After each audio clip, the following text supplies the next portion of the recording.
Неколку зборови на Емануел Макрон ги избришаа бајките на Ковачевски, Османи и Маричич и им покажаат дека патот кон ЕУ не е едносмерната улица која си ја замислуваат. Убедувањата дека ни фалат само уште бугари во устав за да немаме пречки на европскиот пат се спротивни со она што го тврди можеби највлијателниот човек во Европската унија, францускиот претседател, кој според искажаните зборови не е за проширување на ЕУ. Според познавачите, ваквиот став на Макрон е јасен подолго време, иако македонските власти се обидуваат да не убедат во спротивното.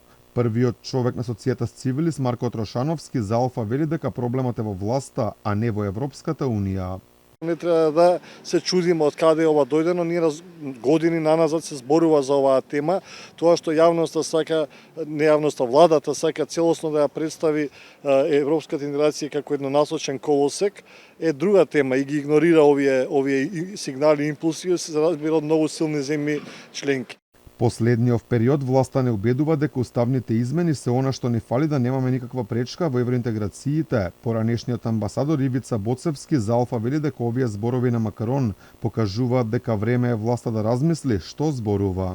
Ќе биде добро за нив самите како личности и за партијата Социјалдемократски сојуз, таму некој малку да мучне со главата и да им каже едноставно дека сето ова што го прават овие малтене 2-3 недели после гласањето на уставните измени, само ги прикажува како луѓе кои што едноставно не знаат што зборуваат, каде одат и што сакаат.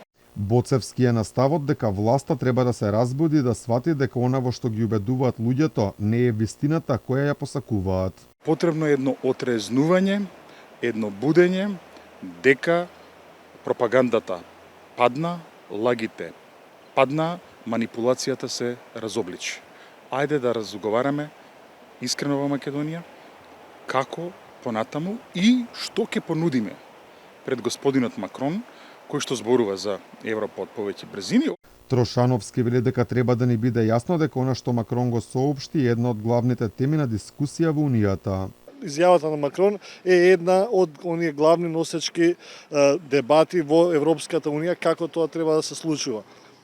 Мислам, ние треба да сватиме дека една од темелните членки на Европската унија, Франција, е позаинтересирана за влез на Европска унија, во кој што новите членки нема да ги имаат полноправно сите права како останатите земји членки, пред се во делот на ставање на вето.